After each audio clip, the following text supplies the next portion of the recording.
Welcome everybody for and the next in our series of our live streams.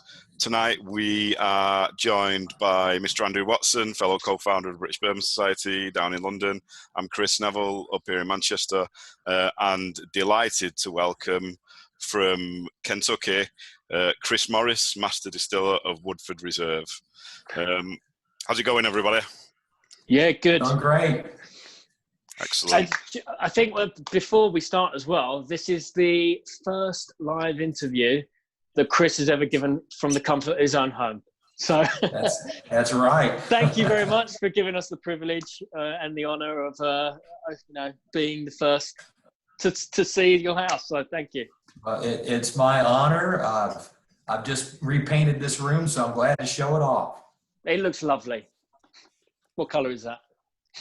Well, I chose bourbon colors. So the wall behind me is vanilla, and a couple of walls are cinnamon. Oh, beautiful. Bourbon and cinnamon, yeah. Wicked. So we've had a bit of an issue getting this streaming live. So what we're going to do is we're going to go ahead and record this. I was wondering, Chris, if you wanted to kind of take it away and talk maybe a little bit about your role, maybe about the whiskies that you got behind you, what you guys are up to right now, that kind of thing. Well, certainly.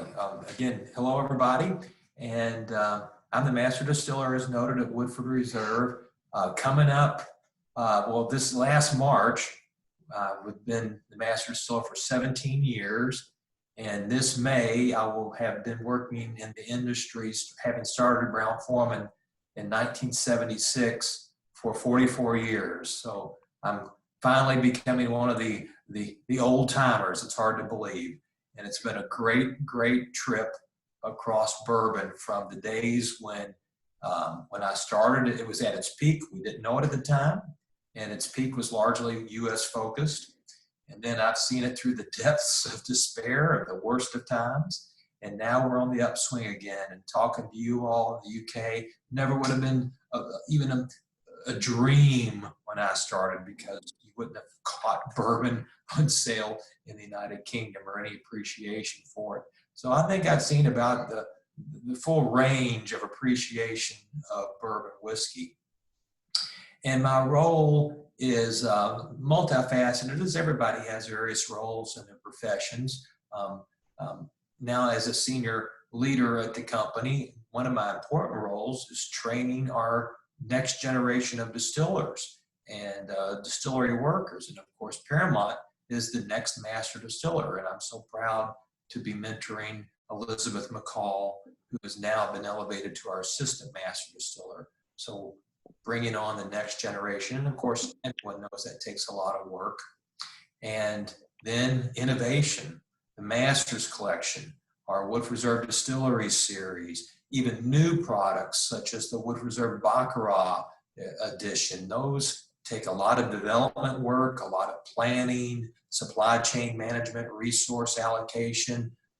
So that takes a lot of time as well.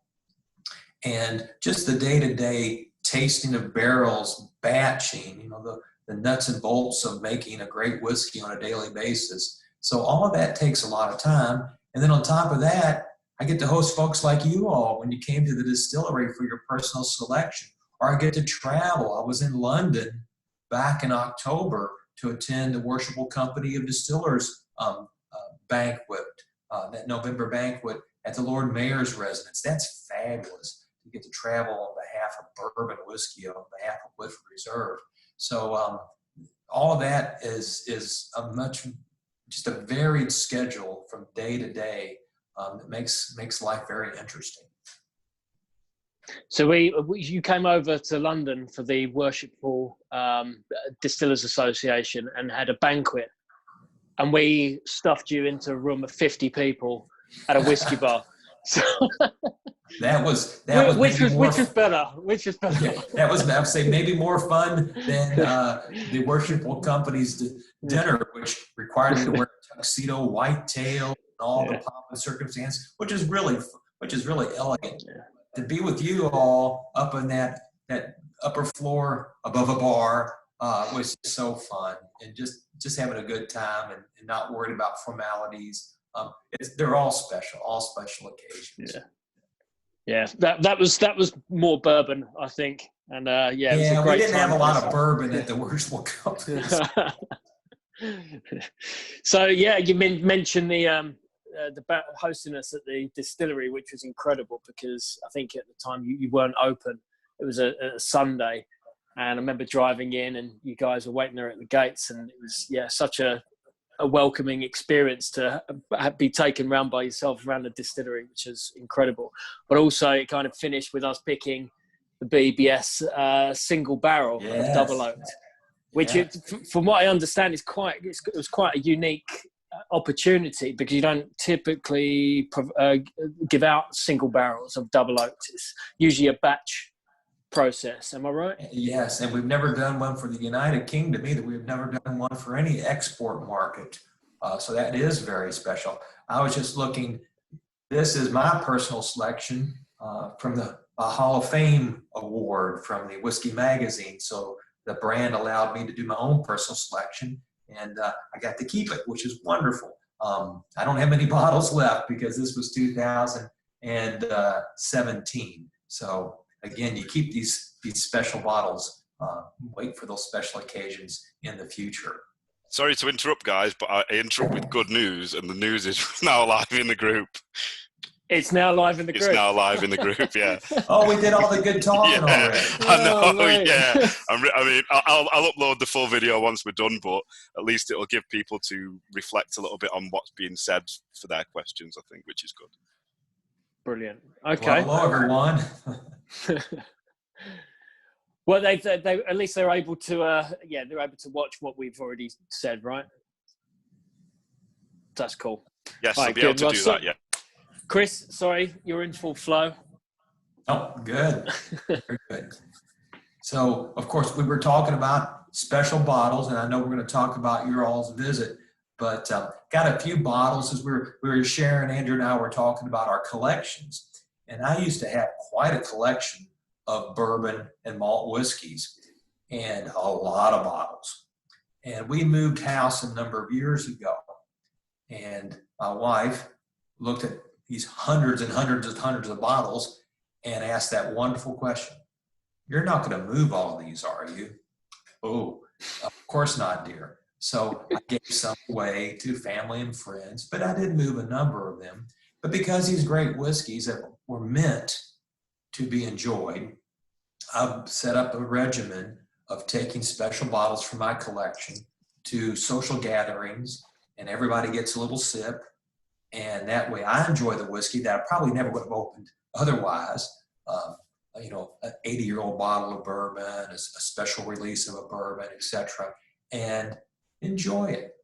And so now my collection is very, very small, which is just fine. But we've got some Prohibition whiskey here from 1916 when it was distilled. Got a President's Choice from the 1960s, chosen specifically a single barrel by the President of Brown-Forman, the late Garvin Brown II, who died in 1969.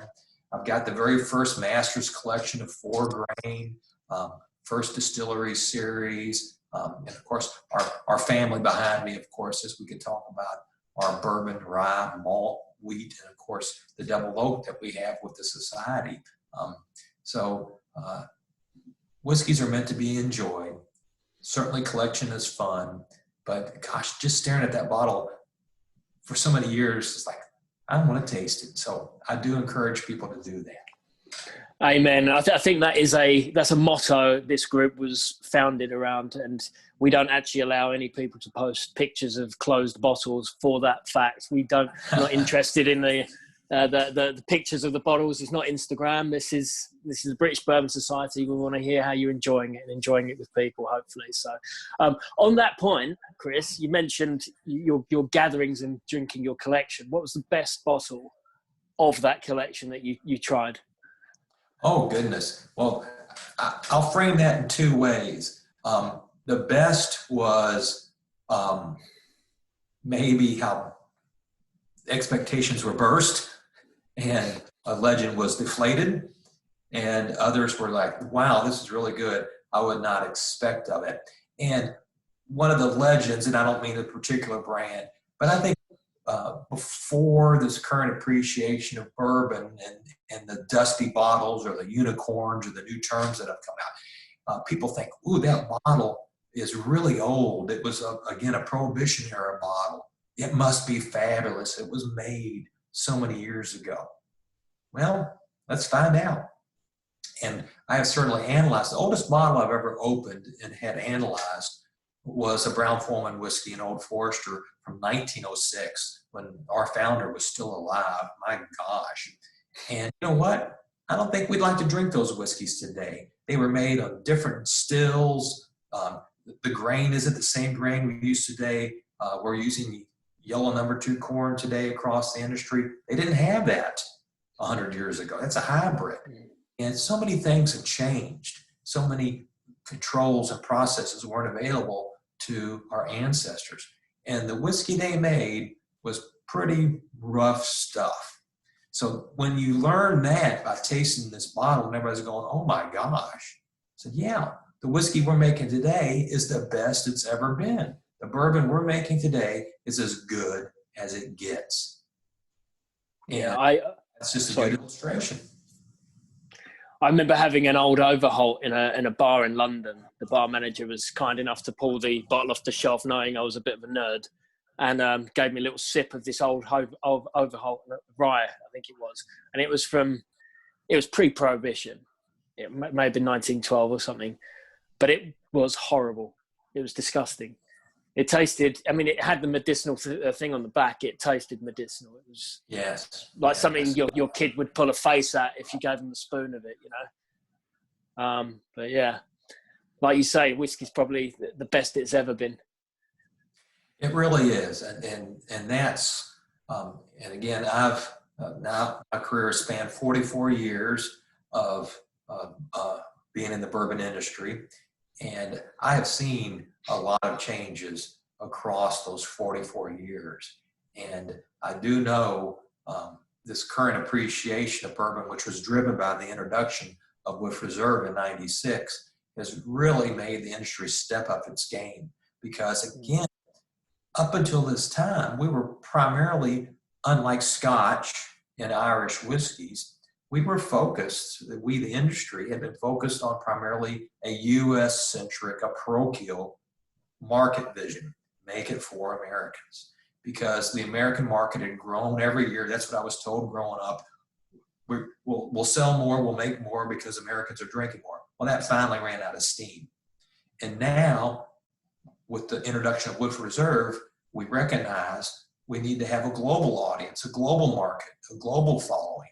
And again, the world doesn't necessarily enjoy the same flavors that Americans do. People are drinking cachaça, Araki, and Slivovich, and Baijiu, and Soju, and different beers and different wines around the world. There's this diverse palette of flavor appreciation.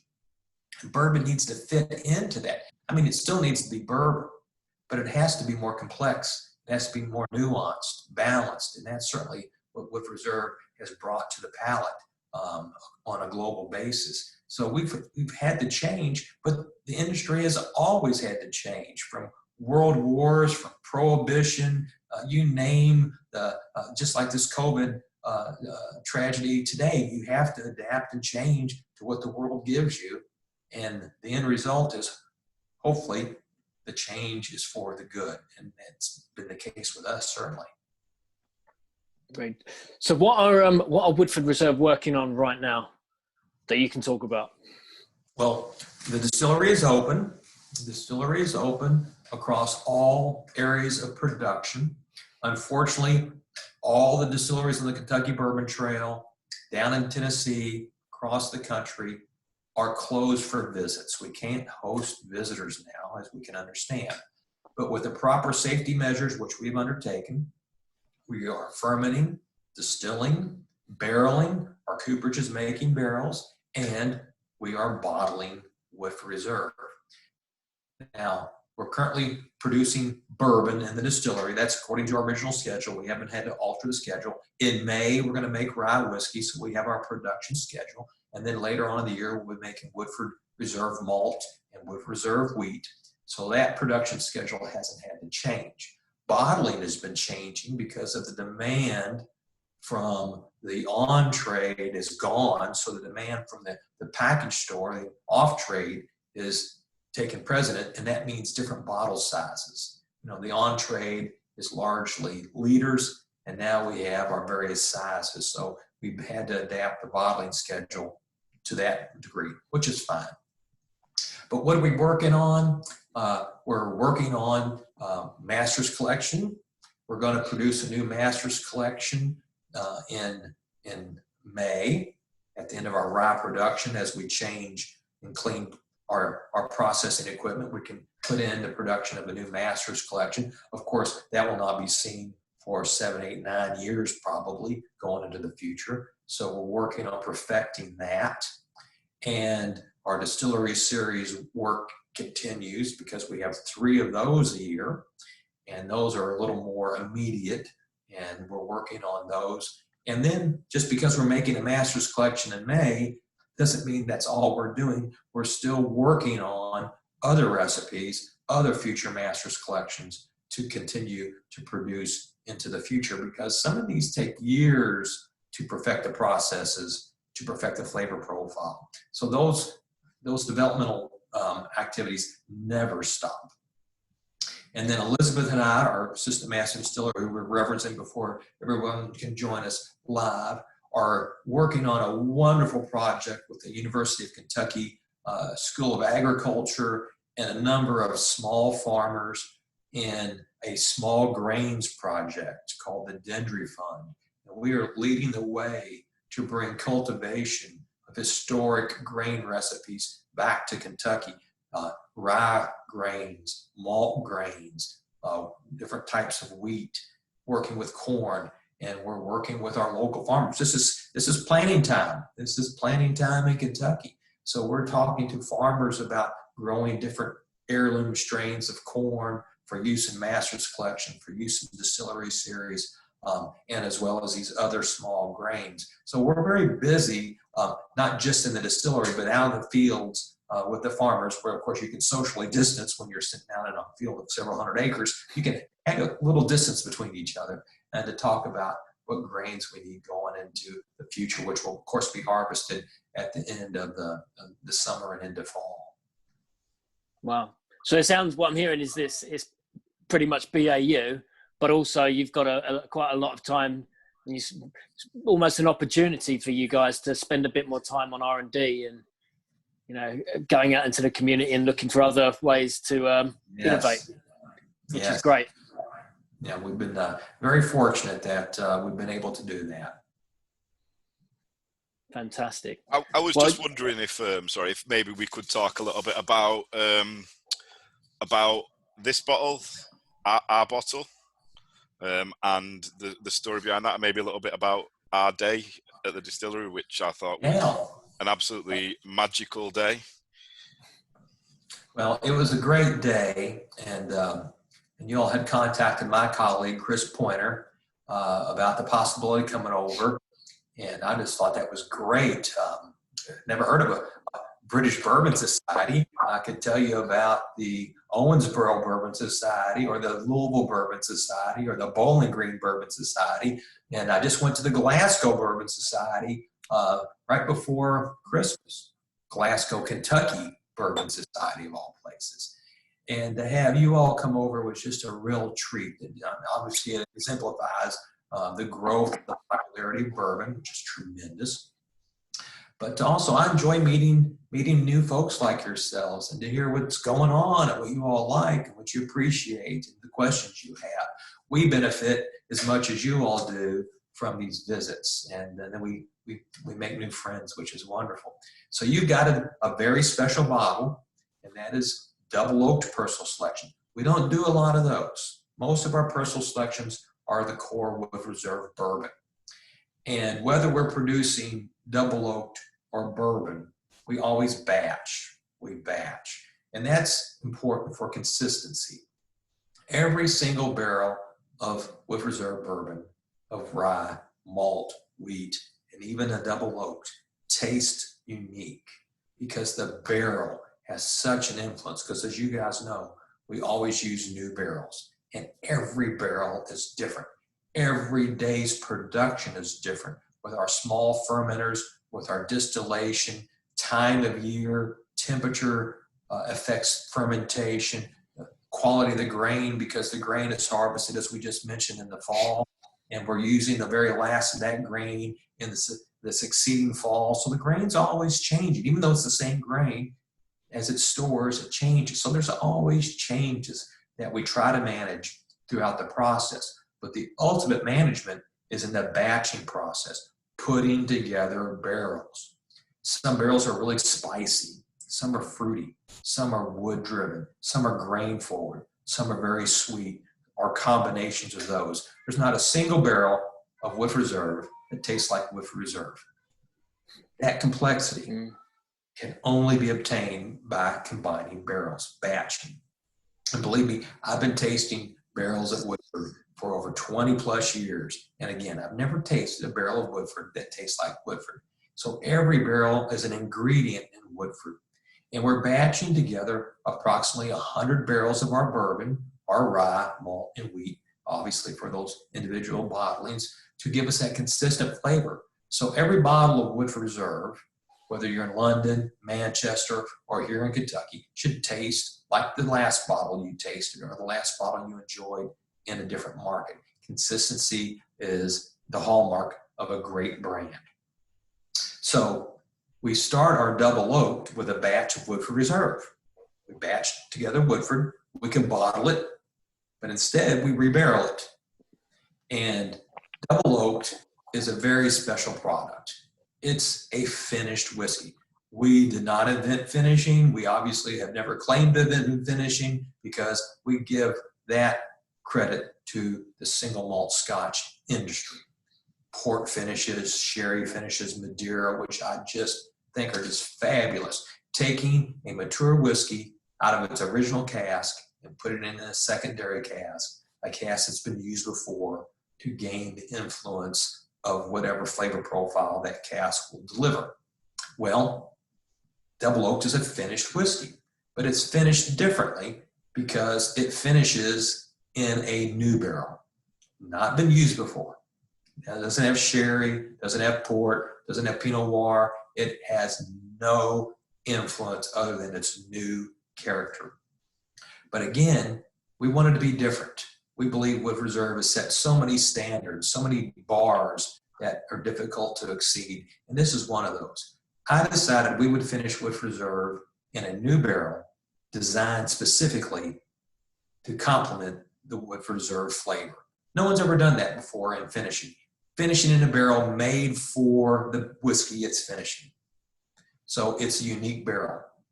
And so therefore Woodford Reserve Double Oaked is the only whiskey in the world that is matured and been finished in two unique barrels made specifically for it by its own company, by its own cooperage.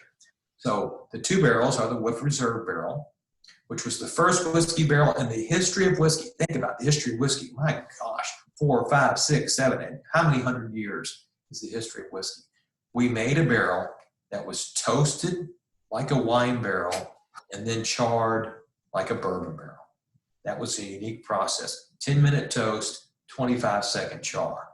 Now the double oak barrel is pretty much a mirror reverse of that. It's a 40-minute toast and a 5-second char. Heavily toasted, lightly charred. The bourbon barrel is heavily charred, still pretty heavily toasted, but not like 40 minutes bring. We put the fully mature Woodford at around 95 proof, 47.5 ABV, which is an extremely low barrel entry.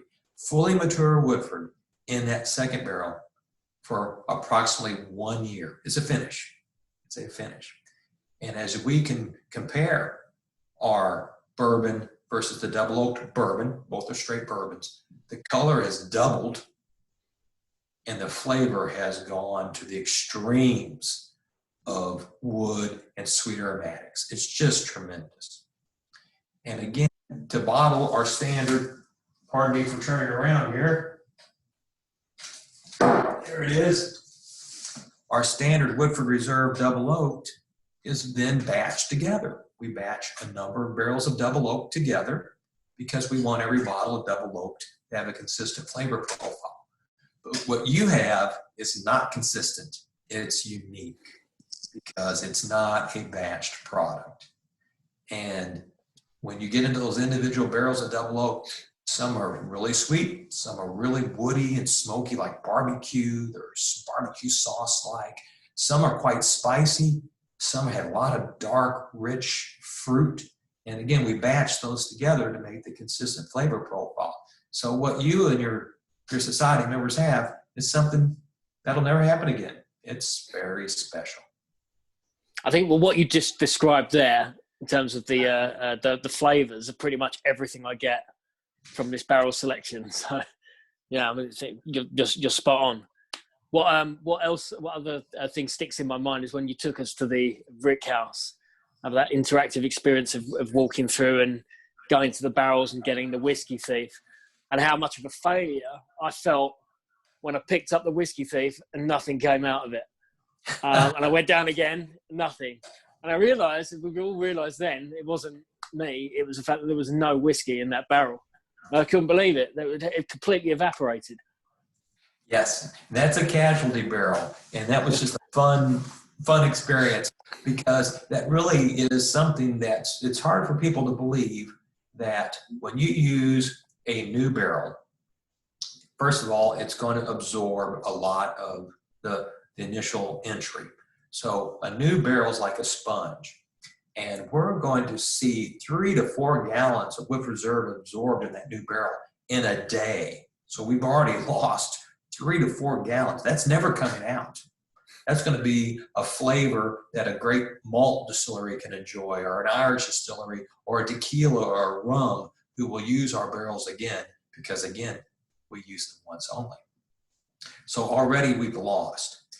And we're going to lose because Kentucky has a very warm spring, hot summer, cold winter, and those changes in the seasons will contract and expand and contract and expand the wood as the whiskey is maturing.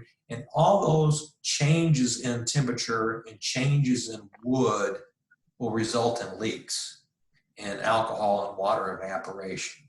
So we're going to see double the loss that you might find in a malt whiskey barrel.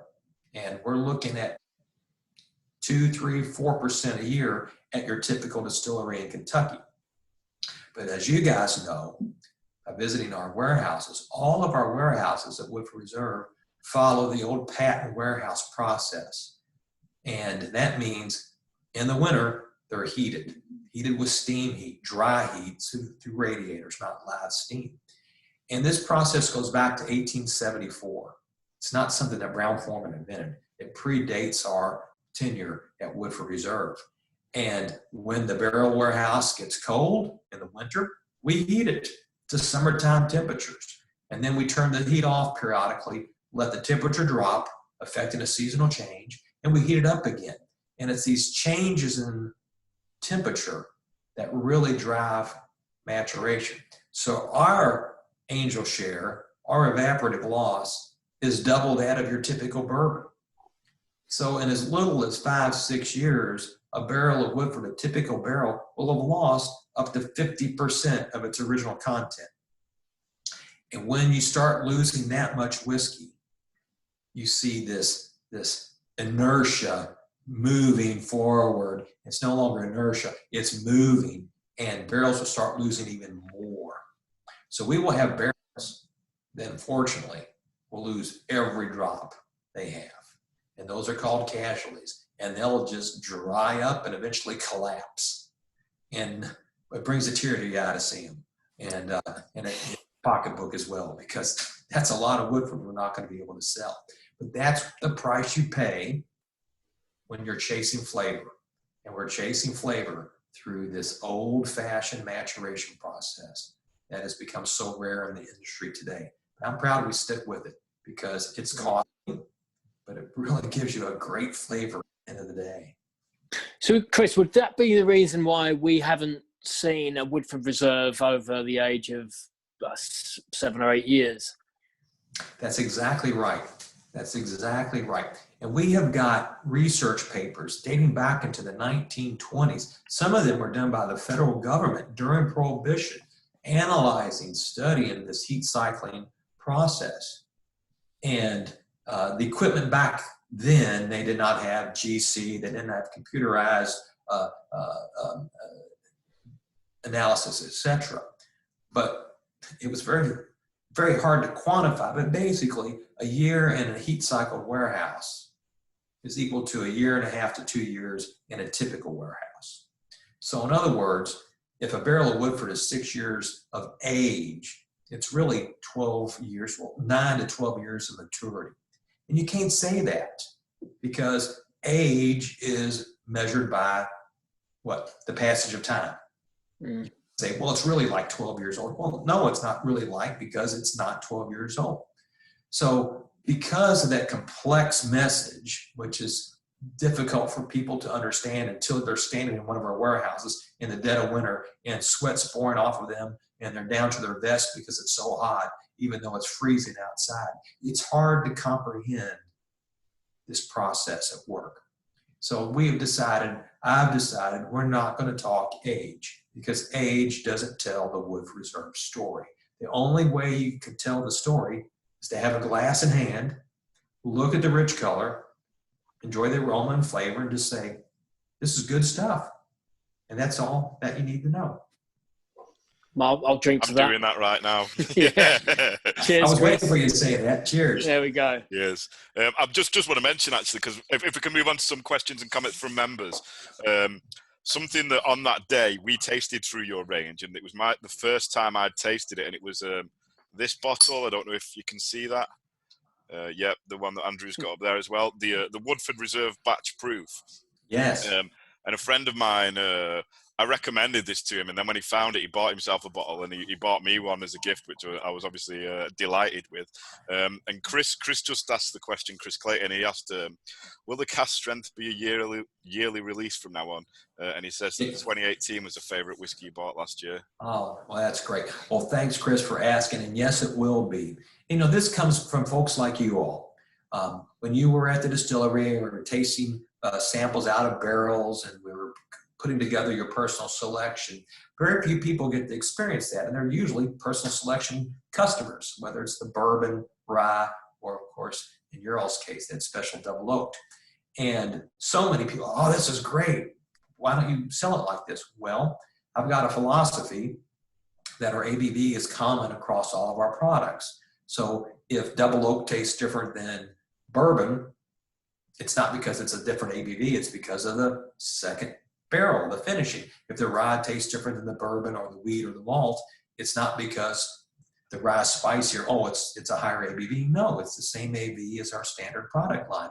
It's spicier because it's rye forward in the recipe. So there's always one change that explains the flavor difference. Everything else is standard. Same yeast, same barrels, same distillation, same water. Everything's the same, including ABV presentation. Well, we do listen to folks. And I keep hearing this over and over again. I'd really like to taste your whiskey right out of the barrel. And you know what? We're a consumer product. If consumers want it. In this case, we can do that. So we have decided once a year to take a batch of Woodford Reserve, 100 plus barrels, batched together. And I say 100 plus because each batch will be slightly different based on what it takes to get the flavor profile consistent. We'll put together a batch, and instead of proofing it down, reducing it to the ABV for a bottle presentation, we don't add any water to it. We'll go ahead and bottle it in our Master's Collection bottle, as we used to call it. Now that's going to be the rare bottle, the rarity bottle style, because it's going to house different products such as batch proof. And there you have it. You have an opportunity to have our whiskey with no water added to it. And we'll do this every spring. That's our plan going forward, every spring. And again, that batch will give us about 14,000 bottles, and then it's gone until the next year. So that is quite a collectible item, certainly is. this is the pure fanboy in me asking this, Chris. I apologize in advance, but would you ever consider allowing the cask strength single barrels into the program?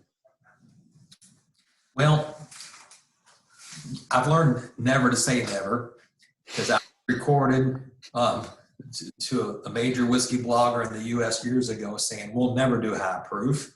And he always reminds me of that. Never say never. So there's no plans for that. Let's just be honest. There's no plans for that, but who knows? When I'm long gone, Elizabeth might change her mind and she'll do something else. But there's no plans at the current rate. We've got another question from Ryan Prescott, who works in a really good bar in Manchester called Cane and Grain that does some good American food, really good cocktail bar as well. Ryan asks, he says, Woodford Reserve seems to be one of those who first started playing with finishing in alternative barrels. Are there any you'd like to try in the future, and any you think you've tried that didn't really work? Oh, good, Ryan, thanks. Now, again, as we said earlier, finishing, all the credit goes to the single malt industry. And there were a couple of early attempts, they did that, for finishing in the U.S. in around 2000, 2001, 2002. Jim Beam did a cognac finish and a port finish, and Wild Turkey did a sherry finish.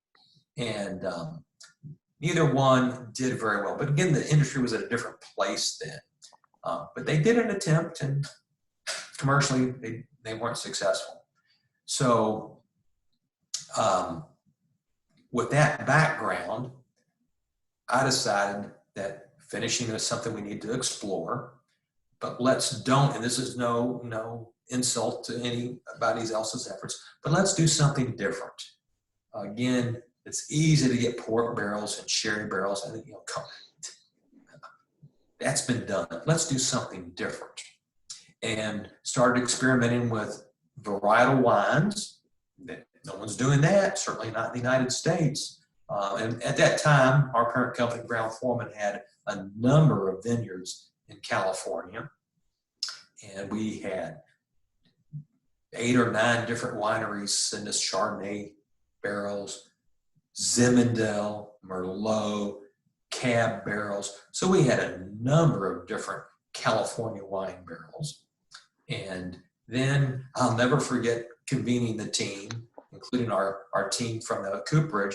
And I said, I want to look at alternate woods, knowing that if it's not oak, we're going to lose our whiskey designation. That's okay. Let's look at hardwoods that are native to Kentucky. So we made barrels out of maple, hickory, sassafras, beech, birch, cherry, Kentucky coffee. Did I say hickory? We made all these barrels. And boy, it was an ordeal. The cooperage, when they saw me coming, they'd run the other way. Making these barrels was very difficult to do, but they did it. They sure did. And again, we're putting fully mature Woodford Reserve in these unique barrels to see what happened. Some of them were disasters, and some of them were fabulous. Same with the wine. Some had little impact. Some vineyards had a little impact. Some were very good. And learning, like in a white wine barrel, you don't fill the barrel all the way up. You fill it halfway full. Otherwise, the Woodford Reserve will dominate the white wine. The opposite is true of a red wine barrel. Fill it all the way up. If you fill it halfway up, the red wine will dominate the Woodford Reserve flavor. Because to me, my finishing philosophy is you got to taste the Woodford. It's Woodford Reserve finished, not covered up. So Woodford Reserve has to shine through. And then we took that big risk, that big step in 2006 when we introduced the first whiskey in the history of the world to be finished in a California Chardonnay barrel with Reserve Sonoma-Cutrer finish. And people went nuts, outraged. How can you do this? How dare you? And of course, now bottles of it go for thousands of dollars. they're one of the most sought after finishes. It was just tremendous. It was a wonderful whiskey. And it was a Kentucky straight bourbon whiskey finished in California Chardonnay barrels. That was its technical description. So it wasn't bourbon anymore. People, how can you call it bourbon? It's not a bourbon. Read the label. I learned people don't read labels very much in those days. We shook the industry up. And then we followed it 2 years later with Maplewood finish. 200 barrels made out of sugar maple. Never been done before in the history of barrel making, because you don't make barrels out of maple. It's extremely difficult to do, but we did it.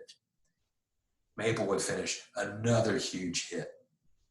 And now that we had set our credentials that we're doing different things, we did bring in port barrels and sherry barrels and used maple barrels again. And we created the world's first and only, because I haven't seen anyone do it since, 4-wood bourbon, Woodford Reserve bourbon, matured in the original oak, then transferred to maple for 2.5 years, and then 6 months in port and 6 months in sherry, 4-wood. Man, people love that. So again, we set our credentials, and we've had the Pinot Noir finish and more to come. So yes, there's some exotic finishes in our future. What didn't work for me specifically was we did try some tequila barrels. And because tequila has quite a different flavor profile than bourbon, than Woodford, I didn't think that worked. So you won't see that from us. And then, of course, our new Woodford Reserve Baccarat is in 3-4 year finish in XO cognac casks. Ooh, that's something special, really something special.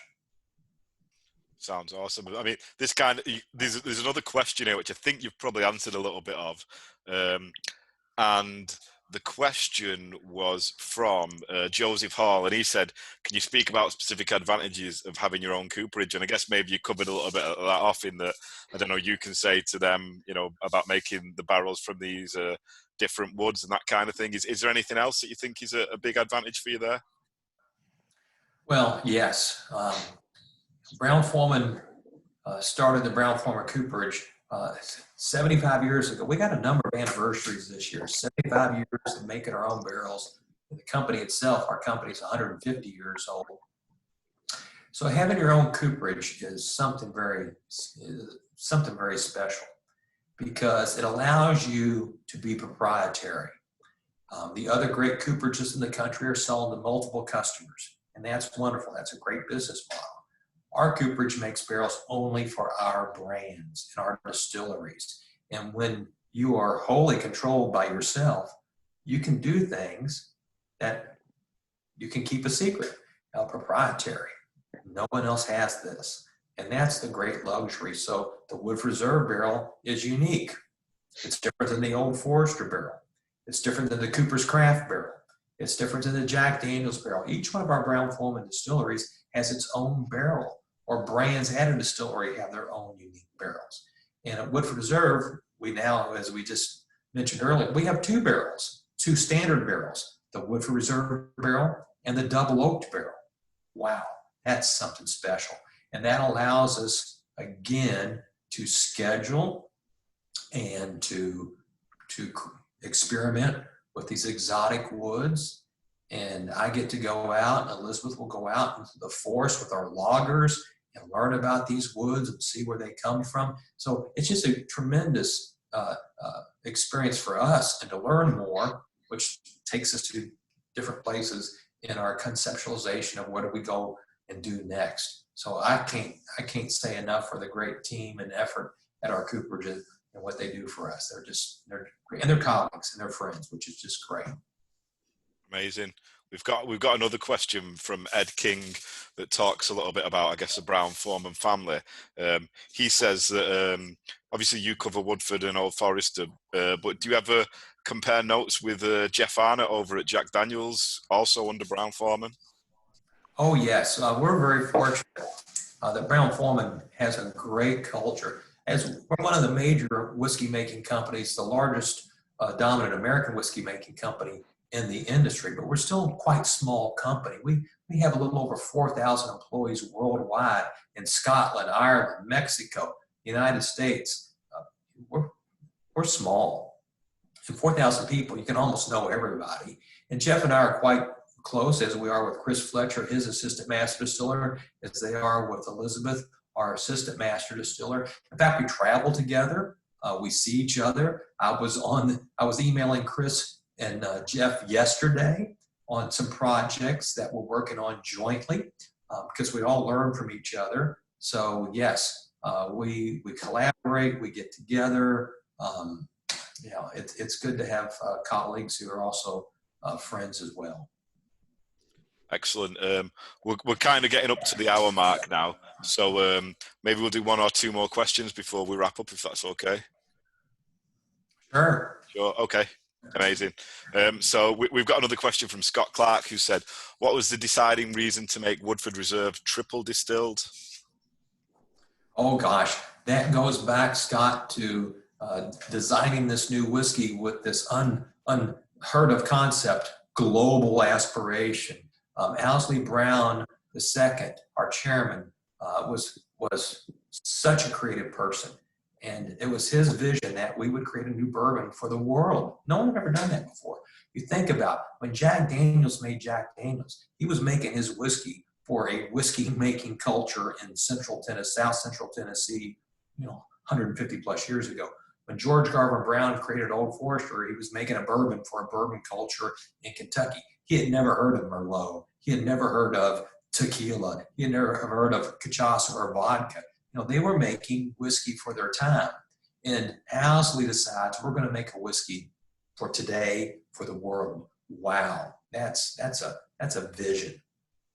And as we're bringing the sources of flavor together, the grain recipe, the water, which of course is the pepper spring water at the distillery, what yeast are we going to use, what barrels, how are we going to mature, how long are we going to ferment, all these flavor formation factors we were looking at. And certainly, again, you always have to look at the time that things are happening. And at that time, single malt scotches in America were all the rage, as were cognacs. And they were pot still production. And Irish whiskey, obviously, is a very fruity whiskey, and that's triple distillation. So we're looking around the world for where flavors come from and decided that pot stills are going to give us certain characteristics, as are triple distillation. So they were brought in for the flavor they will give the ultimate product. Because we certainly know how to column still.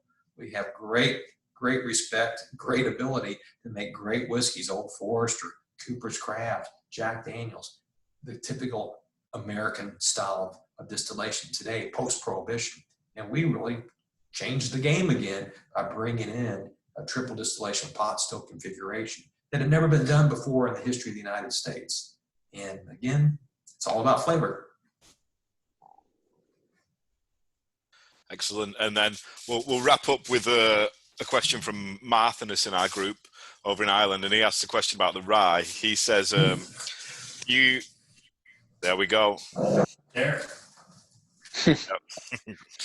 He said, are there any big plans for the rye? Can we expect, for example, maybe a batch proof or a double oaked rye in the future? Oh, that's a great question. We're going to continue to grow our rye business in the future, but right now we are selling every drop we can get as our Distiller Select rye. So we're still expanding this expression, not only in the United States, but introducing it around the world. So future innovations will come, but they'll be years and years out. We're building the core business first. And that's just the business model. Our global director, Mark Bacon, who is a real pro in his hands on the tiller, that's just great. So things will come, but not in the near term. We're going to continue to build this because, again, we're selling every drop we make. And that's just a great compliment to this expression of Woodford Reserve. So I'm with you. The future is going to be exciting, but the present's very exciting, right, as well. Absolutely. Chris, we'll wrap up there as we come to 8:30. I just wanted to say thank you so much for agreeing to come on today and do your first live stream, which we did eventually get live. And thank you especially for the wonderful hospitality that you've shown me and Andrew when we came to visit you. That was just an absolutely amazing day. And for our barrel. And for the All right. yeah. And thanks everyone for joining us, and let's do this again. Absolutely. We should. Cheers. Yeah, appreciate your time. Stay safe. Cheers. Thank you. Cheers.